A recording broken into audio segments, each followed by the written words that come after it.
USCHO.com. This is the USCHO Spotlight, a weekly podcast from U.S. College Hockey Online at USCHO.com, featuring conversations with college hockey coaches and players and journalists who cover the sport. Welcome to USCHO Spotlight for Tuesday, December 15th, 2020. I'm Ed Trefzger alongside Jim Connelly. Penn State has been one of the remarkable success stories in college hockey. Starting out as a program that had to grow into a new league against tough competition, they've become one of the upper echelon teams very quickly. It's a little more of a rebuilding year this year for the Nittany Lions, dropping their first 5 but winning 3 in a row. And we are joined now on USCHO Spotlight by Guy Gadowsky, the head coach of the Penn State Nittany Lions. 3 wins in a row for your program, Guy. It wasn't the easiest start, starting off 0-5, but here we are, 3 straight wins. Your team has to probably be feeling pretty good as they head into a little bit of a break now.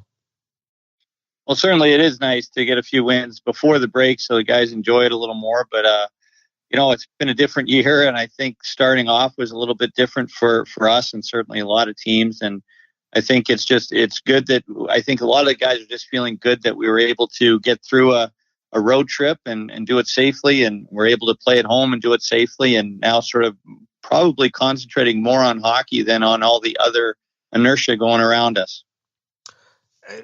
When I look at your team, obviously when there's teams that can put last year into perspective, nobody likes losing a season as you're kind of in the middle of it. But, when I look at how big your senior class was last year and what they had contributed to your program and the players that you end up losing, you were playing well kind of going into the end of the season, if you will, when things were kind of shut off in early March.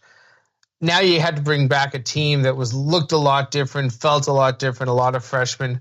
Can you describe some of the emotions that went through, maybe going all the way back to March when the season was canceled, all the way to starting again here in late November, early December? Yeah, sure. Well, you're right. I mean, we had a lot of seniors and a couple juniors that were obviously excellent players that signed left. And I feel bad for those guys because you're right. We were playing our best hockey. I think we lost 1-9, and actually we had a couple of them are important players just getting healthy too. So we were as strong as we were at any point in the season. And like I said, lost one of our last 9, and we secured first place. So we're home ice the rest of the way, and everything was looking good. And then when everything sort of fell apart, I guess our initial emotions were, we were scared. We didn't know what to think of COVID, what was going on. And I think a little probably felt sorry for ourselves too. But at the same time, there's so many much bigger things than hockey going on in the world that really, I don't think it set in until much later. And then much later, you sort of look back, you said goodbye to your seniors. We had a couple juniors, and Evan Barrett and Cole, and those guys go. And then it really sunk in that, man, what a great group that was. And we're never going to get a chance to see how far we went. So that emotion was, I think we pouted there for a while. I know I did, felt sorry for ourselves and pouted. And even though there's a lot much more important things going on around us, but coming into this year, obviously when you have a lot of new guys, it's very exciting, but it was really secondary because the more important, I guess, the more pressing issues were, how are we going to do this? And how many dressing rooms do we need? And how many groups, how many guys are allowed to go on the ice? And how do we dress? How do we, there's just how you can't meet. So how are we going to do that? So there's a lot of excitement for the new guys, but really it was sort of secondary because of all the other things that were going on.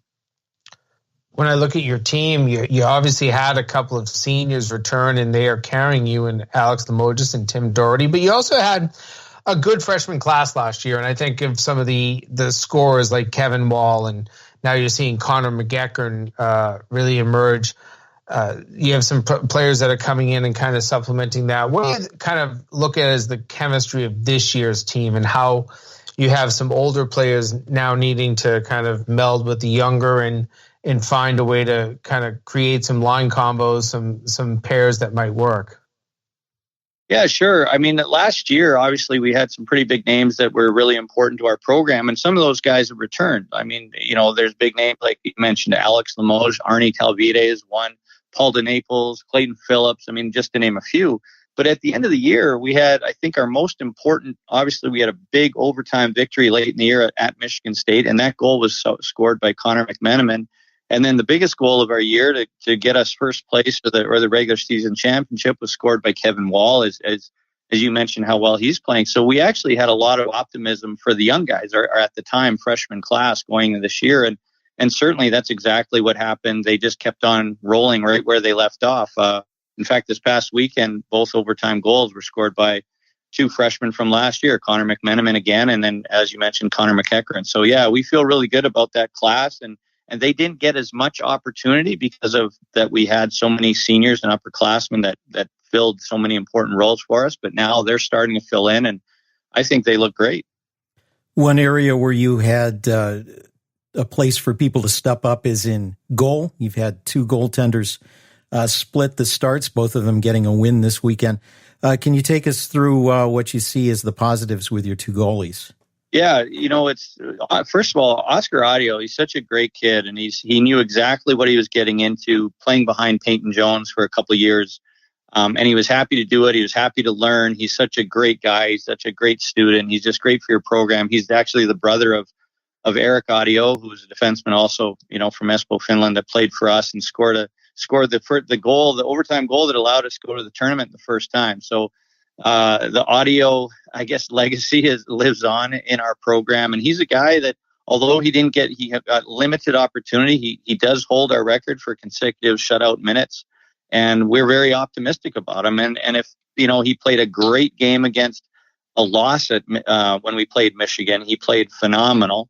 And then the next night he won, and then played, obviously, the first night against Arizona State and played great. So he's starting to roll, and we're really excited about him. And Liam Solier, I think all you need to know about him is what you saw this last game. We weren't very good at all to start the game, and we allowed, 3 breakaways and a power play, and we found ourselves down 3-0 after 5 minutes and down 4-1 as well. And he just, at that point, he just played phenomenal and was extremely calm and really gave us a chance to come back, in which the guys figured out a way to do. So his mental toughness is, if this weekend is any indication, his mental toughness is great, and we're really excited about him.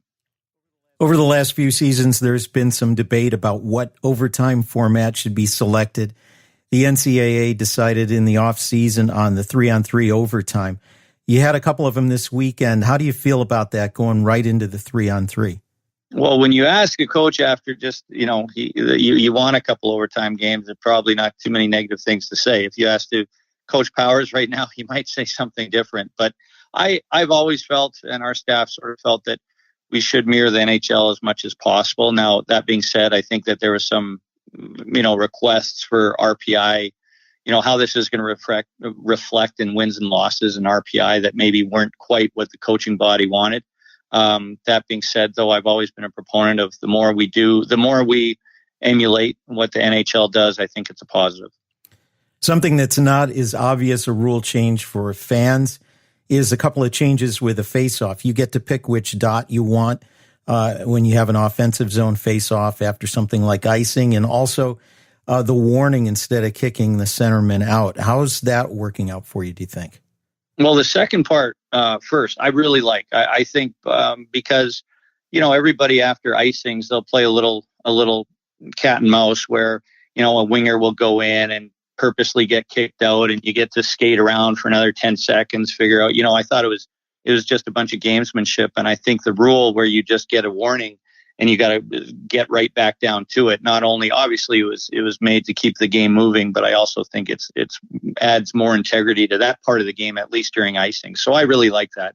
And, if you do have a centerman that's really strong on one side and he can pick that side in the offensive zone, whether to start a power play or an icing, I think anything we do to elevate offense is a good thing. And as I said before, anytime you can emulate what the NHL does, I think it's a positive for our game. More with Guy Gadowsky in a moment. This is the USCHO Spotlight, a weekly podcast from US College Hockey Online.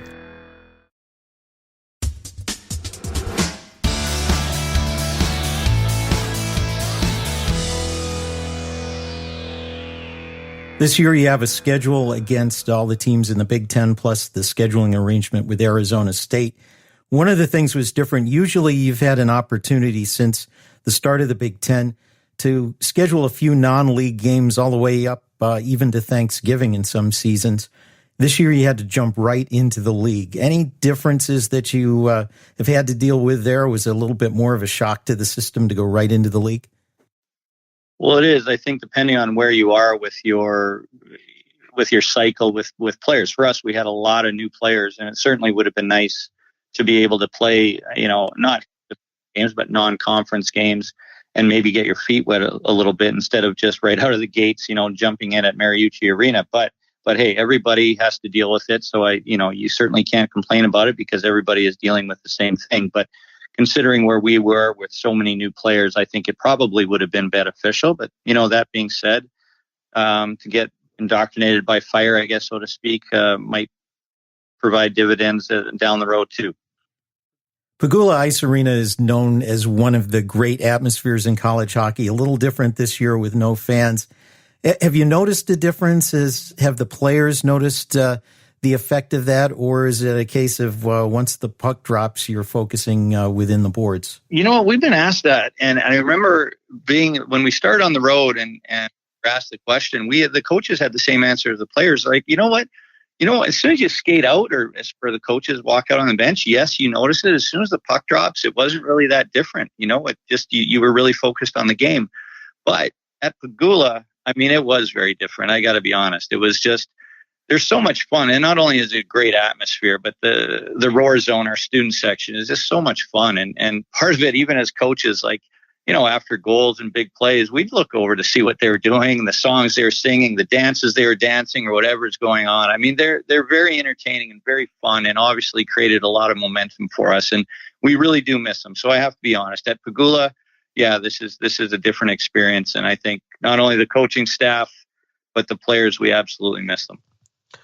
We're talking with Penn State head coach Guy Gadowsky. And Guy, you're in a different season, we know that, but here we are at December 15th, and for the most part, you would usually be at a break right now. You're heading into a break, but how will you handle this break differently or similarly to past years? We don't know what your schedule is, I guess, on the media side, even the public. I'm sure you probably know a little bit about what's happening in a few weeks from now, but a lot hasn't been announced. How do you handle this as the head coach? Do you let your players go home? Do you keep them on campus? Do you kind of try to keep some continuity going, or do you have to take a break here? Yeah. So first of all, I actually don't know more than you think. We have about the same information, to be honest with you. And as far as it goes from our standpoint, it has been very different and at times difficult and frustrating for all students at colleges, and including our student athletes and hockey players here. And it wasn't the same. There's a lot of enjoyment that goes into learning the culture of the university and your hockey program through, the upperclassmen and what you see and being able to interact with them. And for our group, specifically the freshmen, they didn't get to interact with our seniors at all for so long. We were in different locker rooms and different small groups on the ice that they really didn't cross paths. And I think mentally, it was a very different year and probably very taxing. So we have Justin Rogers as our athletic trainer. He does an amazing job. He's also on the committee for return to play. So he's really in charge of all the protocols that we follow and to keep us accountable. And he's done a great job of keeping us safe. But going into the break, we do, because of all the, differences and maybe the mental taxation that went on early, I think it is important to have a break and to be able to go home and visit your family safely, obviously. And Justin had a lot of tips for the guys that way. But, none of their international players are returning home, which is unfortunate. So it is different. But at the same time, I hope that, Justin's taught us well. I hope we can all maintain the safety protocols that we have and still be able to enjoy some family. Is it difficult as a head coach to assess? Maybe, mid-season you can usually say, okay, here's what we have to change. We have this month off here. So how do we attack some of these changes? How do we implement? Is it a little more difficult knowing that you only really have an 8-game measuring stick for all of these players? Well, you know what? We have to try to make improvements every week on the information you get from the weekend before. So I think with that, nothing changes. I think possibly, though, that we'll probably be a little further behind when we get back from Christmas that we normally would feel we were. You know, normally at this time, you're sort of trying to fine tune things a little bit. And for us, I think they're bigger issues at stake. It's more fundamental than just fine tuning, but that it is. And, you know, I guess when you say, I guess your question was, is it difficult? Really right now, we really feel fortunate that we're playing. I mean, there's difficulties and frustrations that go along with it. And a lot of things are new, but in the end, I mean, we're just really grateful that we get to play. And you know, I find myself watching Big Ten hockey on TV all the time. I'm really, you know, it really is a privilege. And I guess if anything, this whole situation has taught us is that you really can't take it for granted. You certainly can't. I think every one of us that's an avid fan has probably watched more hockey on television than we probably ever have in the past, and that's probably the one benefit of this whole situation. But Guy Gadowsky, we appreciate your time. Obviously, there's a long road ahead, only 8 games into your season, the second half still to come after the holidays. We wish you the best of the luck. We'll definitely check back in with you as this season progresses. Hey, well, thank you very much. I appreciate you having me, and I hope you guys have a great holiday as well.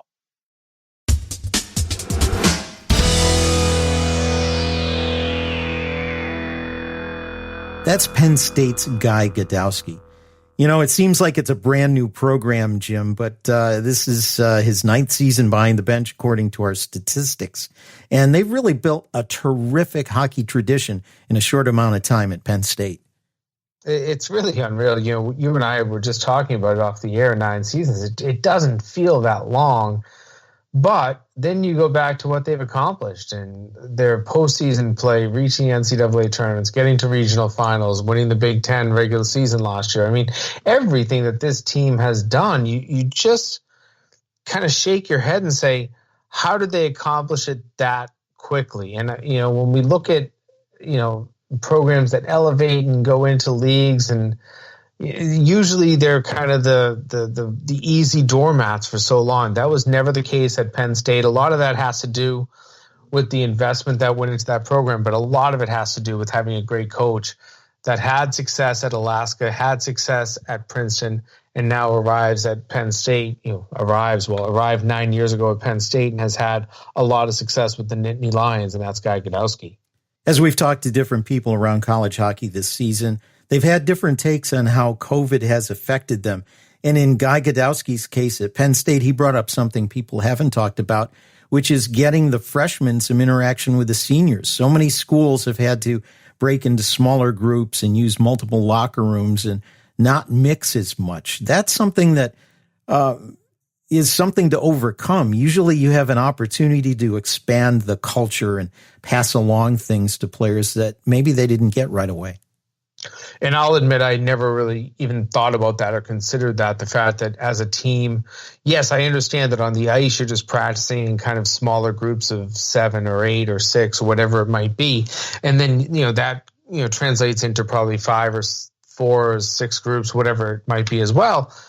I hadn't really thought about the fact that socially maybe these same groups weren't interacting. And that is what is lost in a lot of people's minds. Obviously, you know, I'm kind of more on the inside and I still don't even think about it. But when you have to socially interact a team right before you probably play your first few games, that's difficult because there is some sort of a communication level that you have to have on the ice. And a lot of that comes from knowing the person you're with. And, you know, I get it that, you know, maybe in best case scenarios, teams come back in July-ish and take some summer courses and your freshmen are on campus starting then.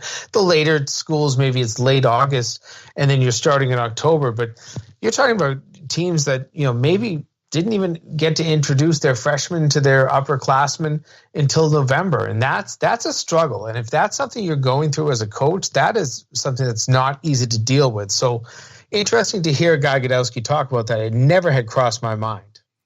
Penn State was receiving quite a bit of votes in the poll early on in the season.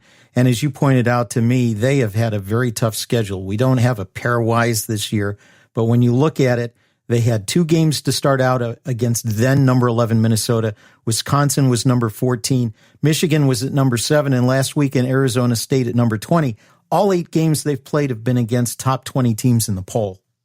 I'm pretty sure that's the only team that has played a nationally ranked opponent every single game that they have played. And of course, Penn State started the season 10th in the poll. That was a lot on reputation, knowing that they were such a fantastic team. Sometimes voters don't maybe go in and look at the roster. I know even I was at fault for that. I just, I think I gave them a top 15 vote based on reputation, knowing that, you can't slip off that much.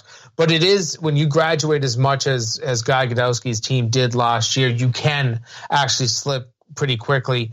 The great thing, though, is to see them coming back. And that's what's, really changed. When you look at the first 5 games that Penn State played, 1 goal, 2 goals, 3 goals, 3 goals, 1 goal. That was their total. Then a 9-5 win over Michigan, and then a 3-2 and 5-4 wins over Arizona State. They're still allowing probably a little bit too much in terms of goals allowed. Their defense, goaltending, maybe not exactly where they need to be, but their offense, which has always been a staple since this program started 9 years ago, is starting to kick in. The 9 goals against Michigan was a lot, then 5 against the Arizona State team on Sunday. I mean, those are the numbers I think Guy Gadowsky needs to see to understand that this program's heading in the right direction this season. Well, one good thing, and I'll leave you with this thought, Jim, is that when you're a very young team with so many freshmen on the team that Penn State has, as that freshman class matures, there's a lot more upside to a young team than a veteran team that's pretty well established. That's very true. I think that the innocence of youth can go a long way. There's no doubt to that. And, you hear most coaches say that after the holiday break, when you come back January 1st, you're not a freshman anymore. Even if it says freshman on your transcript, you're still a little bit more advanced, and coaches expect you to play that way. Young players have a lot of speed. They have a lot of drive. They might have even a little bit more stamina. The whole thing comes down to when you have to play against some of the older players in college hockey. How do you hold up? That's always the test that every team will face. And I think that's one that, as this season goes along, that'll be one of the biggest challenges that Penn State faces. For Jim Connelly, I'm Ed Trefzger, and we'll catch you next time. This has been the USCHO Spotlight, a production of US College Hockey Online. Visit uscho.com/podcasts to listen or subscribe.